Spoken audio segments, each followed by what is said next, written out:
எங்கே நிம்மதி? துள்ளித்திரியும் சின்ன கிளியாய், பள்ளி பிடிக்கும் வண்ணக்கிளியாய், இறக்கை கட்டி நீலப்பரப்பெங்கும் சிறகசைத்து காற்றின் தாலாட்டில் மகிழ்ந்திடுவேன். வனத்திடை மூங்கிலெடுத்து புல்லாங்குழல் செதுக்கி புதுராகம் இசைத்து என் நிலைமைக்கு இசையாடை போர்த்துவேன். பேரிரைச்சலாய் இசையை கிழித்து இரும்பப் பறவை இச்சையாய் வானிடை எழுந்து பறக்கும் பட்சிகள் வாழ்வில் இடியாய் இறங்கியது. அஞ்சி அஞ்சி அடுத்த வேளைக்கு கஞ்சியும் இல்லாத கால்கள் கடுக்க காடுமேடு பள்ளமெல்லாம் உயிர் கொண்டோடினோம்.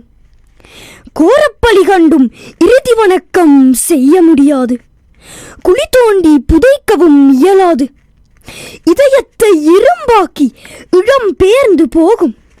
வழி முழுவதும் சிதைந்த உடலங்களோடு உயிருக்காக போராடியவர் உதவிக்கரம் நீட்டும் போது தீப்பிழம்புகளை கடந்து உயிரை பிழிந்து ஓடினோம்.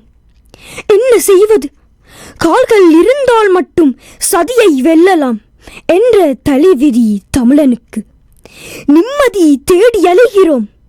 நியாயத்தின் நிலையை உலகிற்கு உணர்த்தியபடி நிம்மதி தேடி அலைகிறோம். நியாயத்தின் நிலையை உலகிற்கு உணர்த்தியபடி